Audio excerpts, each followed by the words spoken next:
जो SISO है इसका मतलब ये है कि सीरियल इन और सीरियल आउट, और इसको हम शिफ्ट रजिस्टर भी कहते हैं, ये आपको आगे जाके पता चल जाएगा। यानी कि यूँ ये देखिए सीरियल इनपुट, यानी कि यहाँ से हम सीरियल इनपुट दे रहे हैं SI इसका मतलब, और S0 का मतलब सीरियल आउटपुट यानी कि S0।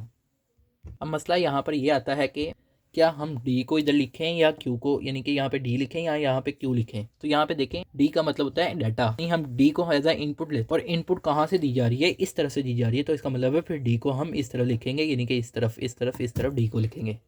और फिर जाहिर बात है जब डी इधर लिखा है तो फिर क्यू जो है वो इस तरफ आएगा, तो क्यू को भी इस तरफ लिख लेते हैं। जाहिर बात है अगर इनको हम सेम लिखेंगे फिर इनमें फ़र्क नहीं पता चलेगा चारों फ्लिप फ्लॉप में। फिर इनको सब्सक्रिप्ट दे देते हैं। जो सबसे बड़ा सब्सक्रिप्ट है वो जाहिर बात 3 होगा, कि हम 0 1 2 3 सब्सक्रिप्ट देंगे तो 3 जो है सबसे बड़ा है, तो जो सबसे बड़ा है वो यहाँ पे लिखेंगे, और फिर एंड सो ऑन उससे छोटे लिखेंगे यहाँ पर, इस तरह यहाँ पर लिख दिया, और फिर इनको एक सिंक्रोनस क्लॉक से भी जोड़ देंगे। यहाँ पे आप देखें डाटा जो है वो सीरियल वे में इनपुट हो रहा है, सीरियल वे में आउटपुट हो रहा है, और एक CP भी लग दिया।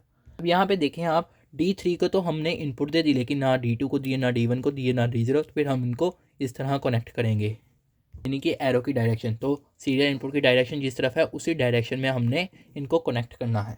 अब ये देखें एरो का रुख किस तरफ है, इसे हम 4-बिट शिफ्ट राइट रजिस्टर भी कहते हैं। शिफ्ट राइट रजिस्टर ही क्यों कह रहे हैं, तो इसकी वजह ये है कि एरो की डायरेक्शन जो है वो किस तरफ है, राइट साइड की तरफ है, तो इस वजह से हमने इसे शिफ्ट राइट रजिस्टर का 4-बिट इस वजह से कहा क्योंकि 4 फ्लिप फ्लॉप यूज़ हो रहे हैं। इसका क्वेश्चन किस तरह आता है वो भी डिस्कस कर लेते हैं। अब आपको जो क्वेश्चन आता है वो इस तरह आता है कि आपको कोई भी 4-बिट का नंबर दे देगा और वो कहेगा कि इसको 4-बिट शिफ्ट राइट रजिस्टर के तहत परफॉर्म करके दिखाओ, और ये टेबल भी आपको सारी बात है खुद ही बनाना पड़ेगा। तो टेबल में आपने क्या करना है, एक क्लॉक पल्स का बनाना है कॉलम, इसी तरह एक सीरियल इनपुट का, इसी तरह Q3 Q2 Q1 Q0, यानी कि जो आउटपुट है उनका। ये बहुत इजी चीज़ है, और क्लॉक पल्स में हमने 0 1 2 3 4 इस तरह लिख लेना है, 4 क्लॉक पल्स। आपको आगे आगे जाके समझ आ जाएगी और आपको याद भी हो जाएगा कि किस तरह करना है। तो ये देखें क्लॉक पल्स 0, इसका मतलब ये है कि कोई भी अभी क्लॉक पल्स नहीं दी गई। जब कोई भी क्लॉक पल्स नहीं दी गई भी तो हमारे पास सीरियल इनपुट हमें देने का यानी कोई फ़ायदा नहीं है, यानी कि हम यहाँ पे जो भी सीरियल इनपुट देंगे तो क्लॉक पल्स जब 0 है तो हमारे ये रजिस्टर जो है ये अभी वर्क ही नहीं करेगा। 0 का मतलब है यानी कि ना अभी कोई इनपुट दी गई है ना ही पहले दी गई है। अब जब 1 2 3 4 है इसके आगे आपने सीरियल इनपुट लिखनी है, और वो आपने इसके तहत लिखनी है जो उसने आपको 4-बिट डिजिट दिया होगा। सीरियल इनपुट के कॉलम में किस तरह लिखनी है वो भी आपको समझाया तभी। तो ये देखें ये जो नंबर है आपने, अब जाहिर बात है राइट रजिस्टर के लिए कर रहे हो तो आपने इस नंबर को राइट साइड से रीड करना है। तो जब आप राइट साइड से रीड करोगे तो ये बनेगा 1011, यानी कि राइट साइड से रीड करना है क्योंकि राइट रजिस्टर के तहत कर रहे हो तो 1011 बनेगा, तो फिर हमने यहाँ पे 1011 लिखना है। मीन्स के यूँ राइट साइड से पढ़ना है और राइट साइड से जो डिजिट बनेगा उसे इस तरह तरतीब से कॉलम में लिखना है। अब आपने जब क्लॉक पल्स 1 लगाई तो क्या हुआ, ये जो 1 है सीरियल इनपुट में ये इधर चला जाएगा, और ये वाला इधर, ये वाला इधर, ये वाला इधर। तो ये जो डोंट केयर है ये तो कहीं नहीं जा रहा, तो फिर ये डिस्कार्ड हो जाएगा। इसी तरह जब हमने क्लॉक पल्स 2 लगाई तो हमारे पास क्या हुआ, ये वाला जो 0 है ये इस तरफ चला गया, ये 1 इधर आ गया, ये इधर आ गया, ये इधर आ गया, और ये जो डोंट केयर है ये डिस्कार्ड हो गया। इसी तरह जब हमने क्लॉक पल्स 3 लगाई तो हमारे पास क्या हुआ कि ये जो सीरियल इनपुट है ये इधर चली गई, ये वाली इधर आ गई, ये वाली इधर आ गई, ये वाली इधर आ गई। इसी तरह जब हमने क्लॉक पल्स 4 लगाई तो हमारे पास क्या हुआ, ये जो 1 है ये इस तरफ आ गया, ये वाला इधर आ गया, ये वाला इधर आ गया, ये वाला इधर आ गया, और ये वाला डिस्कार्ड हो गया। अब आप देखें ये जो नंबर है 1101, Q3 के हिसाब से देखना क्या है 1101, तो ये देखें ये भी नंबर 1101। तो आप देखें कि अब हमें हमारी डिज़ायर्ड आउटपुट मिल गई। तो ये क्लॉक पल्स 1 का क्या मतलब है, जब हम क्लॉक पल्स 1 लगाते हैं तो इसका मतलब ये है कि ये जो नंबर है ये वाला इधर आ जाएगा, यानी 1 है तो 1, ये don't care don't care don't care don't care. तो बाज़ औक़ात जो है वो डोंट केयर की जगह यहाँ पे 0 भी लिखते हैं तो 0 भी लिख सकते हैं, अगर सिर्फ 0 1 नहीं लिख सकते, जहाँ 1 है वहाँ 1 और जहाँ पे डोंट केयर है वहाँ 0। जब हमने क्लॉक पल्स 1 लगाई तो ये देखें जब क्लॉक पल्स 1 लगा रहे हैं हम, यानी कि जब क्लॉक पल्स 1 लगाने तो हमारे पास क्या आ रहा है, ये आ रहा है, तो ये यहाँ पे लिख दिया।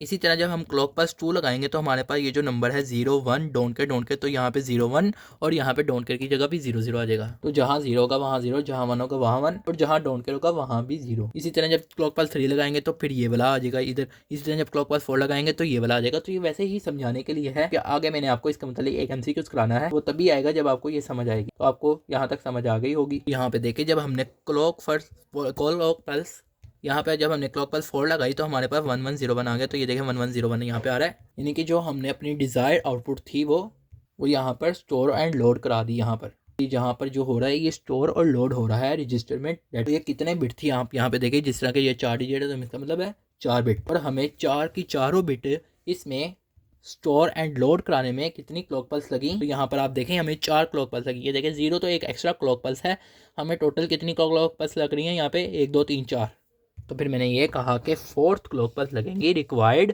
To store and load 4 bit data. इसी तरह अगर MCQs क्या आता है कि अगर हमने n बिट डाटा को स्टोर और लोड कराना है रजिस्टर में तो उसके लिए कितनी क्लॉक पल्स लगेंगी, तो फिर उसके लिए nth क्लॉक पल्स लगेंगी। तो ये जो मैंने ऊपर चीज़ अभी आपको समझाई थी उसका मकसद यही था, आपको ये MCQ समझाया जाए। इसी तरह हमें 3 और क्लॉक पल्स लगानी है 5, 6 और 7। लेकिन अब उसमें देखें उसके लिए हमारे पास सीरियल इनपुट कुछ भी नहीं है, क्योंकि ये तो हमने स्टोर करा दिया है सारा कुछ, यहाँ पर इस तरह 1101 लिख दिया है। तो फिर हम क्या करेंगे, हम सीरियल इनपुट में 00 लिखेंगे। तो फिर 5, 6, 7 क्लॉक पल्स के लिए हमारे पास जो सीरियल इनपुट होगी वो 00 होगी। और यहाँ पर भी उसी तरह होगा, जब 5 क्लॉक पल्स लगाएंगे तो ये 0 इधर शिफ्ट हो जाएगा, ये 1 इधर, ये 1 इधर, ये 0 इधर, और ये वाला जो 1 है ये क्या हो जाएगा, डिस्कार्ड हो जाएगा। इसी तरह जब हम 6 क्लॉक पल्स लगाएंगे तो ये 0 इधर आ जाएगा, ये वाला जो है इधर आ जाएगा, और ये वाला इधर, और ये जो 0 है ये डिस्कार्ड हो गया था यहाँ पे। इसी तरह आप यहाँ पे देखें, जब हम 7th क्लॉक पल्स लगाएंगे तो ये 0 इधर आ जाएगा, ये वाला इधर आ जाएगा, ये वाला इधर, और ये वाला इधर।